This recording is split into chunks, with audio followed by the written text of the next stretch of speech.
Dober dan, lepo pozdravljeni na novinarski konferenci ob današnjem vrhu skupine MED9, neformalni povezavi podobno mislečih sredozemskih držav članic EU. K besedi vabim gostitelja vrha, predsednika vlade Republike Slovenije, dr. Roberta Goloba.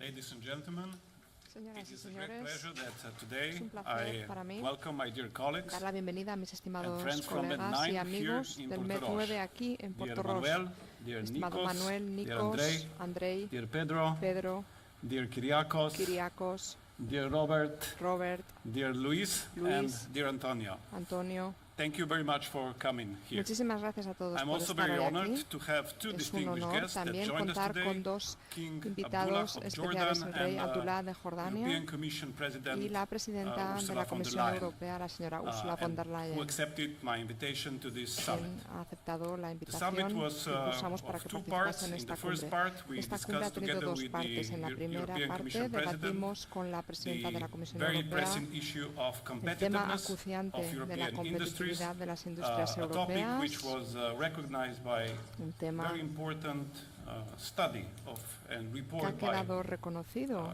Mario Draghi en el last year, informe and that is publicado crucial por Mario in Draghi order el año to, pasado, un if we informe want to importantísimo y es maintain our fundamental social si queremos welfare and mantener prosperity in the el future. estado de bienestar social y de There are many prosperidad topics de when it cara al comes futuro. Hay to muchos competitiveness, temas but to summarize, cuando the hablamos de bridging the competitividad, innovation pero por resumir, gap habría is something que that we shall colmar start esta working laguna en el upon ámbito de la immediately innovación. by Esto es algo que heavily hemos tratado investing in en la research and cumbre, technology, haciendo but even more so una mayor in inversión en appropriate tecnología y in order aún to más support en the ecosistemas innovation apropiados coming que from permitan research respaldar to la the innovación economy. que proviene de la We also investigación addressed y the trasladarla a la pressing issue economía. of También hemos energy tratado el tema infrastructure, but even de more las so infraestructuras importantly, the energéticas energy y prices. también los precios de la Still energía. going green, going to the Tenemos que green seguir transition and optando por investing la in transición renewables verde, seen tenemos as que the most invertir viable en las energías way renovables. forward in Parece order que to esta es secure la both security, manera más independence viable and de autonomy, garantizar European que autonomy, but seguimos also avanzando lower en prices. independencia We europea y also también addressed the en una reducción de los issue precios of de la energía. También green hemos transition, abordado el tema de la decarbonizing transición our verde, industry, la but we are descarbonización also de la economía y advocating de for la a more industria, flexible y approach también pedimos by un sector by enfoque más sector, with flexible, specific and sector special por attention sector, paid to teniendo en the cuenta las automotive industry idiosincrasias de cada in sector, order haciendo to especial hincapié promote en el sector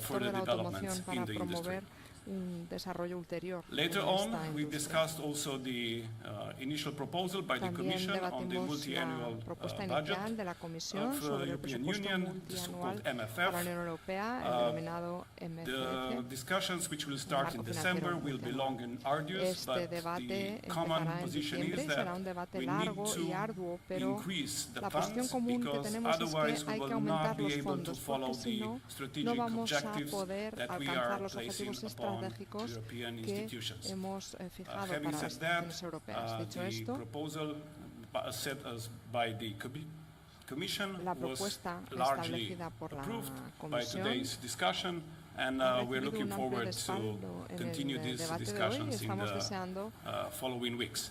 seguir de cerca este Later, debate a lo during largo de lunch, las we were próximas semanas. joined Después, by durante el almuerzo, King Abdullah of Jordan, and we recibimos la discussed the visita de Su Majestad el very Rey dramatic situation Abdullah in the de Middle East, Jordania. specifically in Tratamos, Gaza, but also in West Bank. la situación en And Oriente Próximo, initially, I would like to dramática say en that we Gaza y fully también en recognize Cisjordania. the stabilizing role that Queremos Jordan is decir que playing in the region. reconocemos totalmente el papel Jordan has estabilizador our que está full desempeñando support, not just Jordania for en the la present, región. but Cuentan also con for nuestro the apoyo future no solo en el presente, sino también developments. de cara al And together futuro. with Jordan, Junto con Europe would like Jordania, to be even more Europa active in the quiere region. desempeñar todavía un papel más Secondly, activo en la we región. all En segundo approve of the lugar, recent aprobamos todos ceasefire and the ceasefire plus the alto el fuego Sharm el-Sheikh plan for y el peace plan de Sharm as el-Sheikh presented by para la the paz, United States President presentado Donald por Trump. el presidente de Estados However, Unidos, we el would señor like Donald to Trump. see the plan Ahora bien, come to nos gustaría fruition que in este all plan terms, not se just pueda at the aplicar initial en todos sus stage. términos y no In solo that regard, en su we fase we inicial. discussed En various este sentido, concrete hemos actions and debatido measures varias medidas where concretas individual member states, but específicas also we as a group de los could Estados miembros a título support individual y the further nosotros development and como grupo especially the también para ver further cómo path podríamos to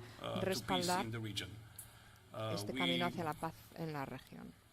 highlighted a couple of concrete measures, Hemos among which destacado algunas is the medidas preparation específicas como por ejemplo of the Security Council resolution la by asking for preparación de una resolución del Consejo de Seguridad immediate initiation of the stabilization que se force and pida defining the clear el mandate inicio for inmediato de la fuerza de such a estabilización y security establecer force that también un would mandato claro para ensure esta fuerza de seguridad that the agreement que is fully garantizaría que respected. se respeta We also plenamente el acuerdo en todos sus call términos. for También immediate release of all the instamos humanitarian aid a to una flow to Gaza. apertura There is inmediata absolutely no de las excuse fronteras for para que anyone entre la ayuda to humanitaria block en Gaza. such a No humanitarian hay aid, and ninguna we excusa fully expect para bloquear el acceso the Israeli de government esta ayuda to humanitaria release y the pedimos al Rafah, gobierno but also other israelí cross-border a que abra el puesto fronterizo de Rafah y otros puestos fronterizos para que pueda llegar la ayuda humanitaria to Gaza.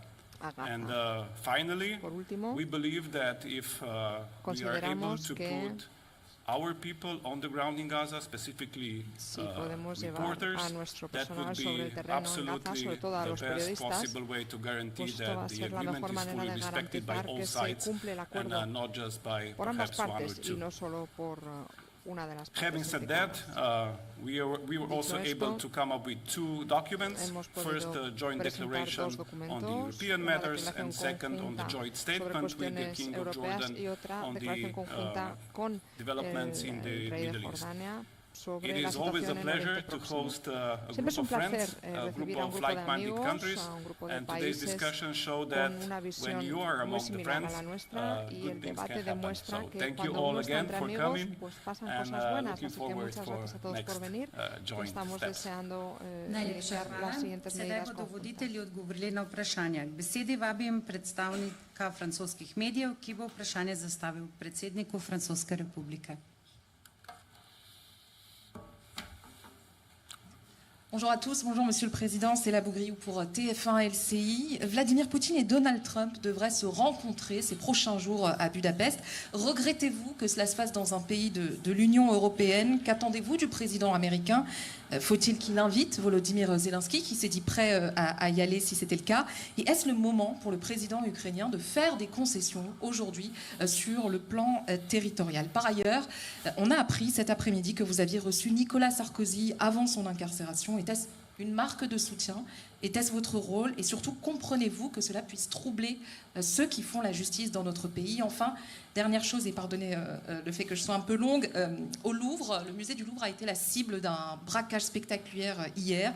Votre ministre de la Justice dit ce matin « Nous avons failli ». Êtes-vous d'accord avec cette affirmation? Merci beaucoup. Merci beaucoup. Pour le Louvre, je me suis exprimé hier soir, j'ai dit mon soutien, ma détermination. J'aurai l'occasion de revenir sur ce sujet quand je serai sur le territoire français. Sur Nicolas Sarkozy, j'ai eu des propos publics toujours très clairs sur l'indépendance de l'autorité judiciaire, dans le rôle qui est le mien, mais il était normal que sur le plan humain, je reçoive un de mes prédécesseurs dans ce contexte. Sur la rencontre entre le président Trump et le président Poutine, je pense que c'est une très bonne chose que les présidents puissent se rencontrer pour discuter de leur agenda bilatéral. À partir du moment où ils discuteraient de sort de l'Ukraine, les Ukrainiens devraient être autour de la table. À partir du moment où ils devraient discuter de ce qui impacte la sécurité des Européens, les Européens devraient être autour de la table. C'est tout ce que je peux dire. Quant à nous, nous continuons à avancer aux côtés de l'Ukraine, qui résiste vaillamment. Je crois qu'il ne faut céder à aucune des informations du moment. L'Ukraine continue de résister avec beaucoup de bravoure, en continuant à innover, à produire. Et nous aurons vendredi une coalition des volontaires qui se tiendra, qui sera pour partie physique, pour partie virtuelle, mais qui nous réunira pour quelques-uns d'entre nous à Londres. Et le président Zelensky sera là. Et donc nous continuons d'avancer. La seule paix qui peut exister, c'est une paix robuste, durable, qui permet de répondre aux exigences du droit international et qui crée les conditions de sa stabilité. Nul autre n'existe et les Européens ont toujours été clairs sur ce sujet. Najlepša hvala. Vprašanje za predsednika Republike Ciper strani Slovenske tiskovne agencije. Good afternoon. I would just like to ask, so Cyprus will be the next country to take over the rotating presidency of the EU Council. What will be the priorities of Cyprus during the presidency, and will the Mediterranean be among them? Thank you. Let me start by thanking Robert for his hospitality and for Slovenia's able leadership as MED9 presidency this year. Our meeting today and our overall coordination as Mediterranean states of the European Union is extremely valuable for my country, since in just 71 days Cyprus will assume the presidency of the Council of the European Union.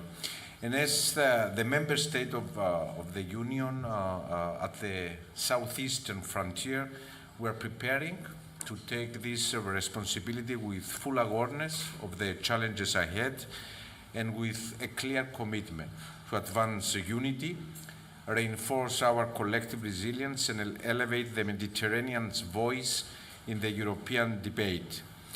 It is undeniable that the security and prosperity of the Mediterranean is directly linked to that of the European Union.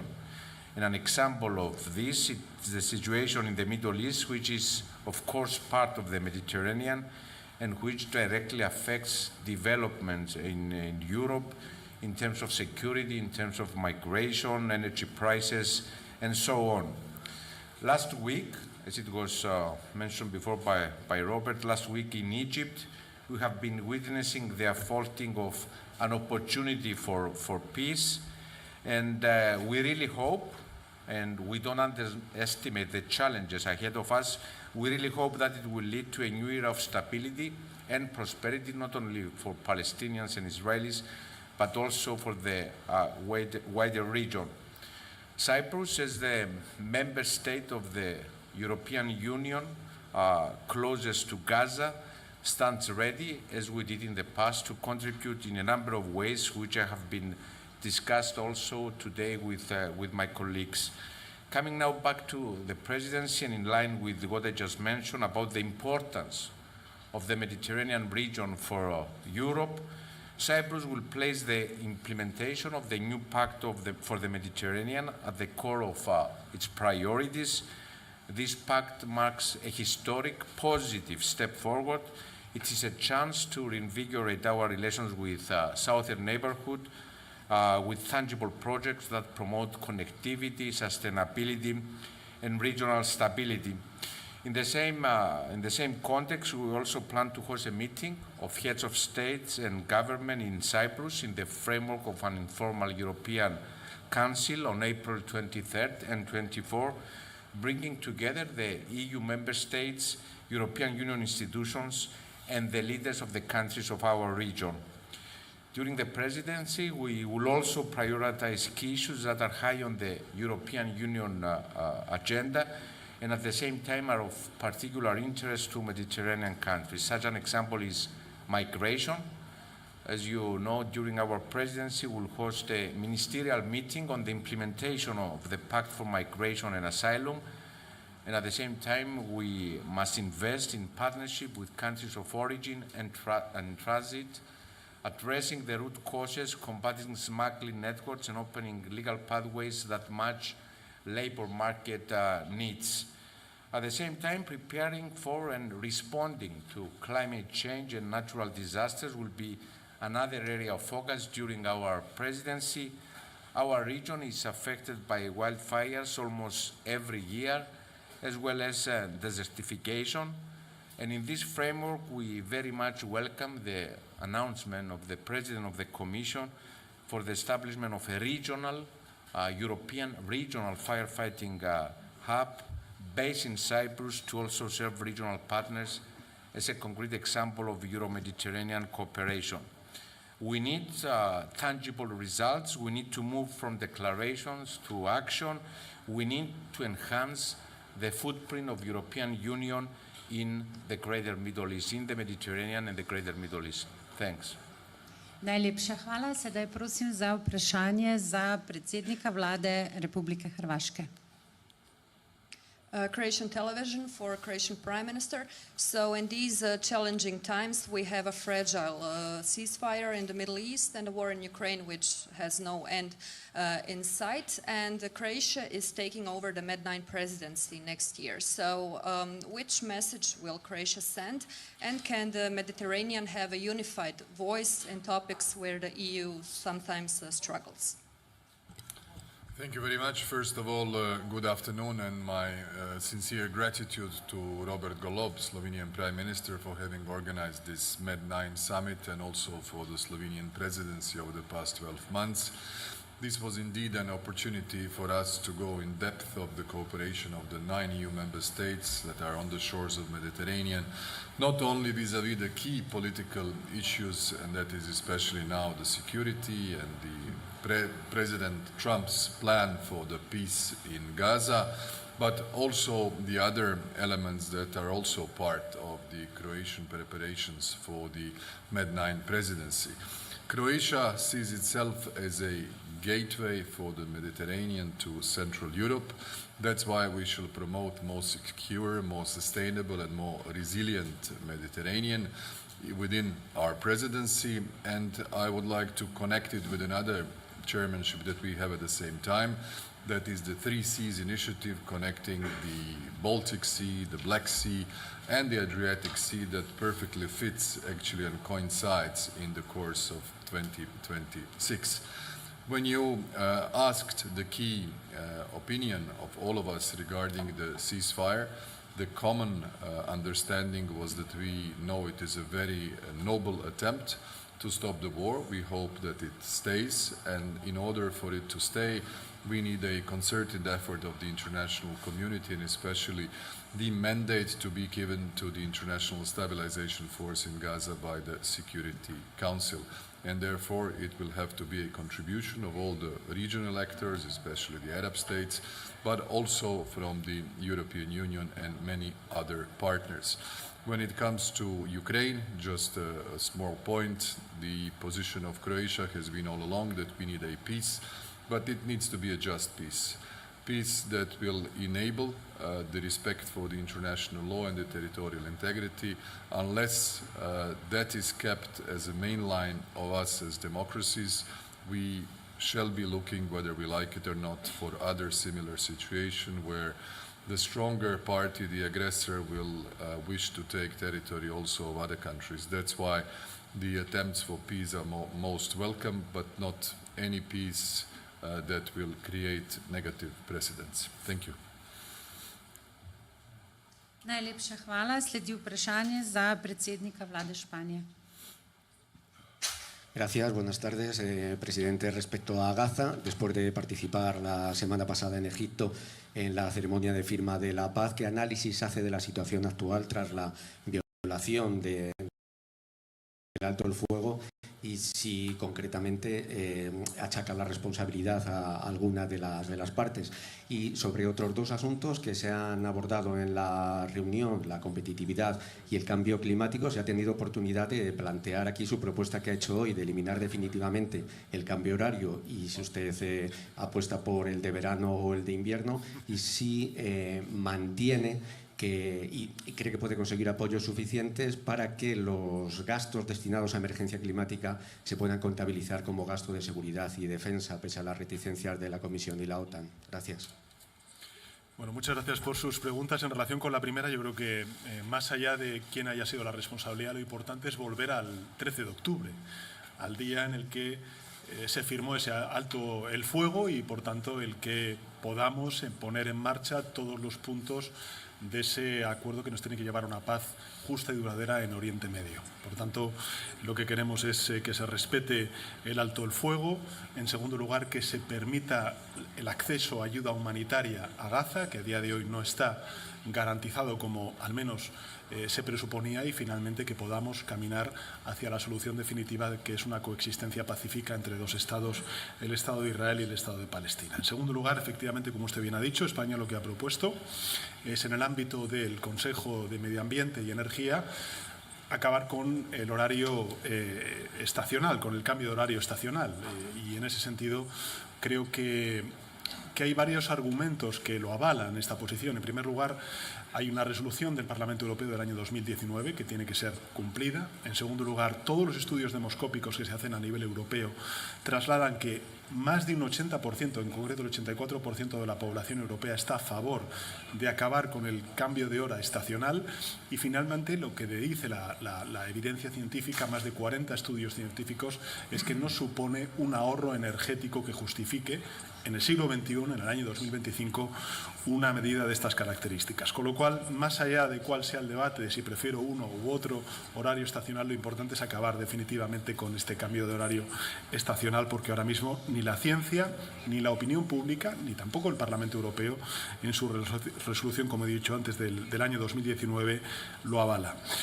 Y en relación con la última de las cuestiones, mire, yo creo que el Gobierno de España ha sido bien claro. Nosotros, en el aumento que hacemos de más de 10.000 millones de euros para poder llegar este año al 2% del Producto Interior Bruto en gasto en defensa, estamos diciendo que un 13% se destine a todo lo que tiene que ver con la emergencia climática y la protección civil, porque efectivamente en las políticas de adaptación tenemos que dar una respuesta a las inundaciones, a los efectos que tiene sobre el territorio la emergencia climática. Con lo cual, más allá de cuál sea su pregunta en esta cuestión, el Gobierno de España lo tiene claro. Efectivamente, se puede contabilizar algunas de estas políticas como políticas vinculadas con la seguridad y la defensa, y eso es lo que está haciendo el Gobierno de España en consonancia con la Unión Europea y también con la OTAN. Najlepša hvala. Prosim za vprašanje za predsednika vlade Helenske republike. Good afternoon, Prime Minister Mitsotakis. The MED9 has become a platform for concrete cooperation among the countries of the European South on energy, migration, and more recently, defense and security. So, how do you see these schemes of cooperation evolving in the current geopolitical context? And more specifically, what role should Europe's southern borders and the Mediterranean as a whole play in strengthening in EU's collective defense and strategic autonomy? Thank you, Prime Minister. Well, first of all, let me also thank Robert for the excellent hospitality. Let me answer your question, first of all, regarding the cooperation on topics related to energy, which is an area of great concern to all of us because it is directly related to the competitiveness of the European economy. I think there's a general understanding that we need to move faster in terms of building a common European energy market, that we are still faced, especially the countries of Southeastern Europe, with the prices that are significantly higher than those that our other member states are actually paying, and that a greater integration of the energy markets through significant investments in interconnections and grids needs to be at the top of our priority when it comes to our common European energy strategy. We also had interesting discussions regarding decarbonization in preparation of the European Council that will take place in a few days from now. And I do sense that there is a general understanding amongst the 9 of us that we need to balance the decarbonization goals, the ambitious decarbonization goals that we have set, with an equal emphasis on social cohesion and competitiveness, and that we would require a greater flexibility in terms of attaining the ambitious targets that we have set as a European Union. Now, on the question of defense, this is a topic that we also touched upon at the recent European Council. Of course, right now the priority of the European Union is rightly directed towards the war in Ukraine. But I think we all advocate for a 360-degree perspective when it comes to European defense. And when we think in terms of the new projects of common interest that we consider promoting as a European Union, be it a drone wall or an anti-missile shield, we need to be aware of the fact that future threats may not necessarily come from the east, but also from the south. So I think we are totally united in ensuring that the entirety of the European borders are equally protected, and that any new European capacity protects all member states, especially those that are sitting on the external borders of the European Union. Najlepša hvala. Prosim za vprašanje za predsednika vlade Republike Malte. Television Malta for the Maltese Prime Minister. Good afternoon.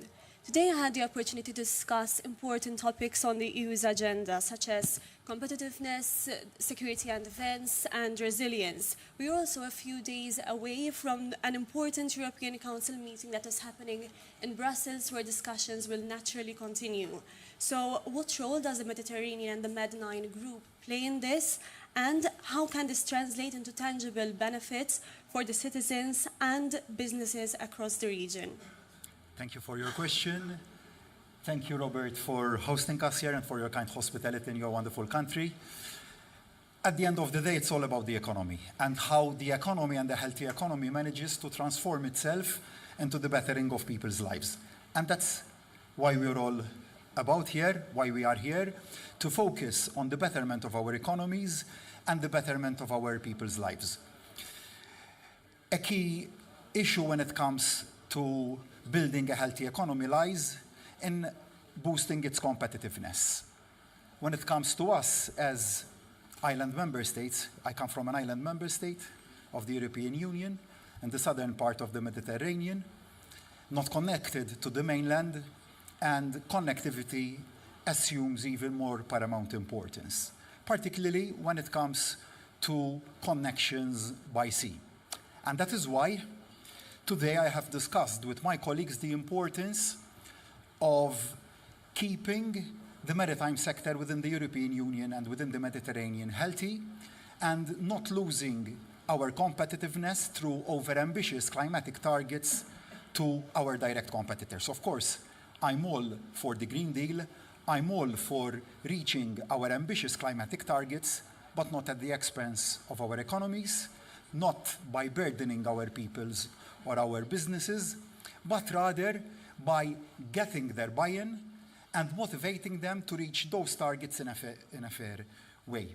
That is why, following last week's vote at the IMO level, where the decision on the merits of that decision have now been postponed by a year, I now think that also at European Union level we have to reassess our position on maritime ETS and how that decision that we had taken months ago will affect our competitiveness in this crucial sector. The second point, energy. As mentioned by Kyriakos, we experience, our countries in the southern part of the Mediterranean, higher energy prices. That is why, as a country, we have had to compensate for that structural disability or structural deficiency by giving subsidies to our people to compensate for that inequality.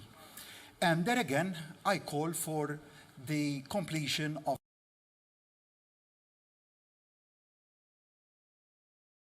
the gas grid. That's something which is almost unbelievable to hear, and that is why we are pushing also to have a gas interconnection. On the Middle East, I would like to mention a point on the Middle East. First of all, thanking the King of Jordan for today's important discussion and for his role in stabilizing what is otherwise a very unstable region. A few days ago, in New York, we took the decision to recognize Palestinian statehood, following what we have seen when we have hosted so many young children in our islands to give them the best of medical care.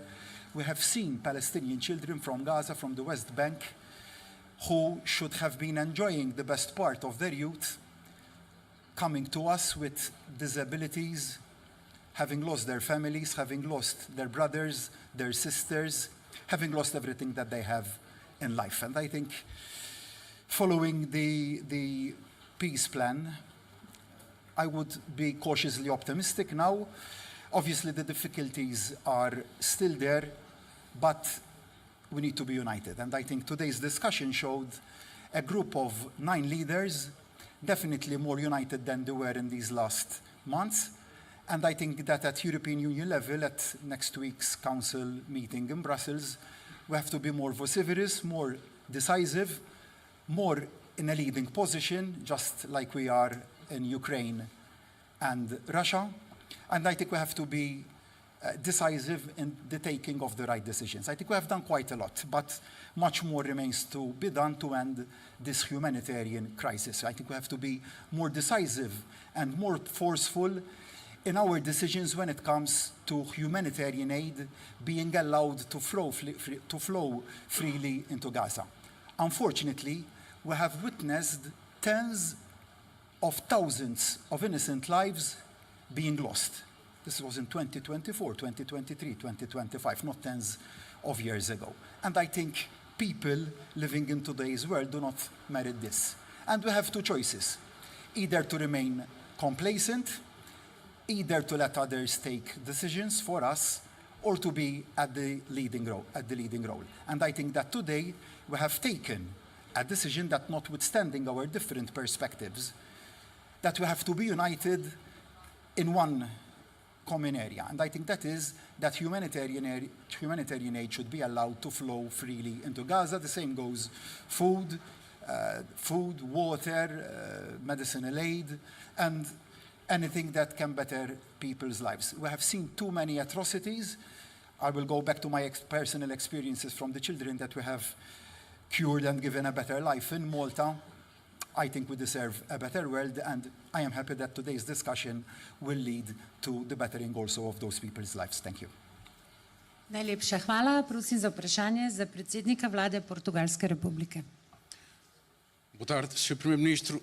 Com a atual proposta de orçamento europeu, muito assente na competitividade e a pressão sobre a imigração, não há o risco de a coesão económica e social deixar de ser o cimento político da União Europeia? E já agora, como é que responde às críticas da lei que proíbe a burca em Portugal, dela ser inconstitucional e atentatória da liberdade religiosa, e se posso, concorda com o fim da mudança da hora?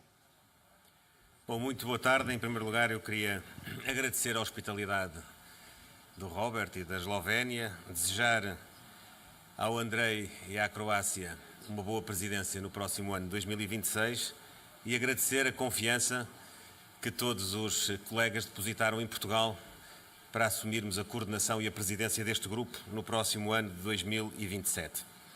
Relativamente à questão que coloca, a Europa está colocada perante não um risco, mas um grande desafio. O desafio de crescer mais do ponto de vista económico, de criar mais riqueza para poder precisamente consolidar a sua coesão social, de poder dar resposta aos principais anseios dos seus cidadãos, para sermos mais competitivos, para podermos cumprir o nosso plano de investimento na segurança e defesa, para podermos estar na linha da frente da inovação, para podermos combater e ultrapassar os impactos das alterações climáticas. Nós precisamos de criar mais riqueza. Para criar mais riqueza, não podemos perder muito mais tempo em cumprir muitos dos objetivos que estão traçados, para os quais estamos basicamente de acordo, mas que tardam em executar, ou que tardamos em executar. Desde logo, e aqui foi mais uma vez reiterado, podermos ter a possibilidade de alocar não apenas mais orçamento público aos investimentos que a Europa necessita nos mais variados setores de atividade, mas também mobilizar os recursos privados. Para isso precisamos de ter uma união verdadeira de poupança e de investimentos, de termos um mercado único de capitais, de terminarmos de vez a união bancária. Mobilizar os recursos que temos na Europa, utilizá-los na Europa, não os deixarmos perder para outras geografias. Precisamos para isso de ter regras simples, termos um processo que está em curso, mas que tem de ser levado à prática por todas as instituições europeias, pelos Estados-membros, mas também pela Comissão e pelo Parlamento Europeu, de simplificação, de retirarmos o excesso de regulamentação e de executarmos políticas comuns, como aqui já foi bem assinalado pelos meus colegas que falaram antes de mim, em particular no que diz respeito à energia. Os custos da energia provocam vários problemas à economia europeia. Por um lado, excessiva dependência e elevado preço. Isto retira-nos capacidade de sermos competitivos, retira-nos capacidade de ganharmos cotas de mercado, retira-nos capacidade de nos afirmarmos mais independentes no contexto do comércio internacional. Para ganharmos cotas de mercado, para termos mercados mais diversificados, nós precisamos de ser mais competitivos do ponto de vista energético e temos capacidade para isso. Temos capacidade produtiva, ainda por cima temos capacidade produtiva de energia verde, de energia amiga do ambiente. Mas para isso não podemos tardar, como já aqui também foi referido e acabou de ser agora mesmo, em cumprir projetos, nomeadamente de interligação, conexão entre todos nós e, já agora também, entre outras áreas, como, por exemplo, a ligação com o norte da África. Um outro aspecto que é relevantíssimo do ponto de vista da coesão social e também da coesão económica é o aspecto da imigração. A imigração é um fator de competitividade económica também. Nós precisamos de recursos humanos, nós precisamos de mão de obra, mas só é possível nós alocarmos bons recursos humanos à nossa economia se tivermos uma imigração regulada, se as nossas fronteiras tiverem o controle que precisamos para integrar bem, para dar esperança a quem procura na Europa uma oportunidade de trabalho e para não fomentarmos a imigração ilegal. Para que a imigração ilegal tenha uma consequência que é o retorno daqueles que chegam à Europa pela via ilegal, que é o combate às redes ilegais, às máfias organizadas, que estão a traficar seres humanos. Estamos muito de acordo, nós, países do Sul, estamos muito de acordo quanto à necessidade de implementar os pactos sobre a imigração, as regras sobre a imigração, porque isso vai dar mais competitividade à nossa economia, com a absorção no nosso mercado de trabalho da mão de obra que precisamos e com a consequência que tem de ser implementada para aqueles que violam estas regras. Quero também aqui destacar, e para finalizar esta resposta, a discussão que tivemos sobre o quadro financeiro plurianual, que está hoje aberta no seio da União Europeia e que junta os países do Sul no que diz respeito à manutenção das políticas comuns, nomeadamente no que diz respeito à agricultura, no que diz respeito às políticas de coesão. O quadro financeiro plurianual abre novas perspectivas ao nível da competitividade, ao nível das políticas de segurança e defesa, mas todos devem ter as oportunidades de acesso aos mecanismos de financiamento. Estamos aqui para entregar, não estamos aqui para pedir, estamos para entregar resultados. Mas para entregar resultados temos de ter todos as mesmas oportunidades e os países do Sul devem reclamar as oportunidades de ter apoio para as suas empresas, sejam as grandes empresas, sejam as pequenas, médias empresas. Nós não podemos deixar que os chamados campeões europeus possam asfixiar o desenvolvimento das pequenas e médias empresas que são o suporte básico da organização económica do nosso continente. Uma última nota para lhe dizer sobre as perguntas que coloca mais do ponto de vista interno. Tenho uma opinião muito clara relativamente ao processo legislativo que corre na Assembleia da República. Se fosse deputado na Assembleia da República de Portugal, teria votado a favor a proposta de legislação que está hoje em curso, que proíbe, no fundo, a utilização de meios pelos quais as pessoas podem andar com a cara tapada em espaços públicos, seja a utilização de burcas ou outras formas de tapar o rosto dos cidadãos. Por uma questão de respeito pelos direitos de todos. O direito da liberdade de uma pessoa acaba quando esse direito coloca em causa os direitos das outras pessoas, nomeadamente o direito à segurança e à percepção de segurança dos outros. Não tenho dúvidas quanto a isso, não vale a pena andarmos com grandes discussões filosóficas sobre aquilo que é uma concepção de vida tranquila entre todos aqueles que compõem a nossa comunidade. Pode agora o Parlamento aprofundar e escolher a opção legislativa em concreto, com as suas exceções, com as suas modulações, mas o princípio é um princípio correto, no qual eu me revejo e, portanto, faço votos para que o processo legislativo se encerre. Quanto à última questão, relativamente à matéria horária, é uma matéria para a qual temos disponibilidade para aprofundar o seu conhecimento. Não foi hoje ainda o caso para isso, mas não teremos, ou teremos outras oportunidades para tomarmos a decisão correta no espaço europeu. Najlepša hvala. Prosim še za vprašanje za ministra za zunanje zadeve Italijanske republike.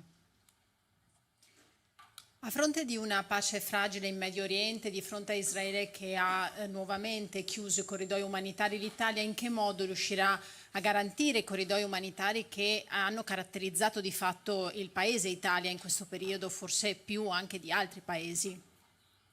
Grazie per la domanda. Voglio ringraziare intanto Roberto per l'ospitalità in questa bella località di Portoroz, dove noi italiani ci sentiamo a casa.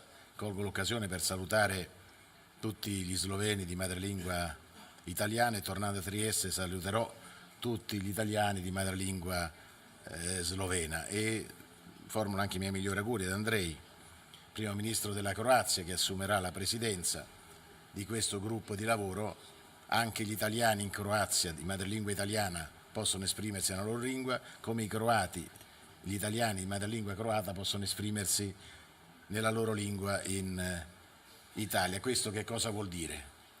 E dopo quella che sembrava una divisione insuperabile durante la Seconda Guerra Mondiale, oggi Slovenia, Italia e Croazia vivono assieme, firmiamo documenti assieme, lavoriamo mano nella mano, questo grazie all'Unione Europea. Tutto questo per dire la pace quando si vuole si può raggiungere. Quelli che sembravano divisioni insuperabili sono state superate e oggi siamo paesi amici. E questo si può fare anche in Israele e in Palestina. Basta volerlo, basta impegnarsi e noi italiani stiamo facendo tutto ciò che è possibile per dare il nostro contributo all'attuazione di ogni aspetto del piano di pace degli Stati Uniti. Parteciperemo anche alla conferenza sulla ricostruzione che si terrà in Egitto a novembre, di cui saremo co-organizzatori. Per quanto riguarda gli aspetti umanitari, noi abbiamo oggi una missione del Ministero degli Esteri che è a Ramallah per studiare tutte le iniziative che si potranno realizzare per aiutare la popolazione civile sia della Cisgiordania sia di Gaza. Questa stessa missione poi si recherà in Giordania per vedere come poter organizzare con la Giordania operazioni di sostegno alla popolazione civile anche con il coinvolgimento della nostra protezione civile. Perché la prima cosa da fare è quella degli aiuti umanitari. Nei prossimi giorni verranno portati, anche grazie al corridoio marittimo voluto fortemente da Cipro, che noi abbiamo sempre sostenuto, invieremo altre centinaia di tonnellate di beni alimentari, abbiamo già inviato 2500 tonnellate, perché la prima emergenza è quella alimentare. Poi bisognerà lavorare per formare la futura Palestina e per questo già giovedì il ministro degli esteri, del ministro dell'Università e della Ricerca Bernini sarà ad Amman per accogliere e accompagnare in Italia altri 150 studenti universitari palestinesi che si aggiungeranno ai 150 che sono già arrivati per essere formati nelle nostre università e quindi diventare la futura classe dirigente della Palestina. Quindi noi continuiamo a lavorare con questi progetti per far sì che si possa innanzitutto alleviare la sofferenza della popolazione civile attraverso quelli che noi abbiamo chiamato corridoi universitari. Accoglieremo anche altri bambini da curare nei nostri ospedali accompagnati dalle loro famiglie. Quindi l'operazione, l'Italia, ricordo, è uno dei paesi al mondo insieme a alcuni paesi musulmani ad avere il record di accoglienza di popolazione civile palestinese in Italia, rifugiati da Gaza. Quindi continueremo anche nel settore sanitario coinvolgendo i privati e non solo gli ospedali pubblici, lavorando anche con gli ospedali italiani che sono in Giordania ed in Egitto. Quindi sarà un lavoro veramente a 360 gradi. In più, visto che dobbiamo batterci tutti per la pace, e abbiamo proposto una risoluzione alle Nazioni Unite sulla tregua olimpica in occasione dei Giochi invernali di Milano e Cortina che ospiteremo il prossimo anno. Vogliamo lanciare un messaggio di pace e speriamo di poter contare sul sostegno di tutti i paesi per questa importante iniziativa che vuole essere ancora una volta un messaggio, cominciare con la tregua per poi arrivare alla pace anche in Ucraina e anche in Sudan, luogo del quale si parla troppo poco, ma dove ci sono tragedie inimmaginabili. Quindi io credo che si potrà insieme lavorare. Il fatto che tanti paesi europei sono qui insieme a lanciare un messaggio di pace significa che si può fare, si può raggiungere quello che abbiamo raggiunto noi dopo la Seconda Guerra Mondiale con tanti anni di sacrifici grazie all'Europa. Io credo che grazie a una nuova strategia per il Medio Oriente alla fine si potrà far vincere la pace e sconfiggere coloro che sono i paladini della guerra. Naturalmente dovremo anche lavorare per la stabilizzazione dopo l'invio di materiali, perché non si può ricostruire se non c'è anche stabilizzazione. Già abbiamo detto che l'ho detto anche a Ursula von der Leyen durante l'incontro di oggi, noi siamo pronti a inviare anche altri carabinieri a Rafah nella missione EUBAM per contribuire al controllo di quella porta che collega Gaza all'Egitto, e se sarà necessario inviare anche altri carabinieri a Gerico, dove si forma la polizia dell'autorità nazionale palestinese. Detto questo, se ci sarà una forza di pace, peace enforcing, sotto legge delle Nazioni Unite, siamo pronti anche lì a fare la nostra parte, ma questo dipende dalle Nazioni Unite e se ci verrà richiesto. Comunque per noi la pace in Medio Oriente rappresenta una priorità. Ci auguriamo che tutti ci ascoltino, tutti che copino un po' quello che hanno fatto la Slovenia, la Croazia e l'Italia negli anni passati. Grazie. Najlepša hvala. Za konec je televizija Slovenija za predsednika vlade Roberta Goloba. Dobar dan, gospod predsednik vlade. Omenili ste pomen medijskega poročanja iz Gaze. Ali ste danes razpravljali o konkretnih korakih, kako medije znova spraviti v Gazo, in ali boste o tem govorili tudi z drugimi vodilnimi evropskimi voditelji? Ter še vprašanje na Zahodni breg, kako članice MED9 komentirate izraelske kršitve mednarodnega prava in resolucij OZN na Zahodnem bregu? Hvala lepa. Torej, danes je bilo na to temo dosti razprave, nimamo še konkretnega zaključka. Tisto pa, kar smo vsi enotni, je, da je treba delovati skozi Združene narode. To je najboljša možna pot. Pripravlja se resolucija, ki bo vključevala predvsem varnostni vidik.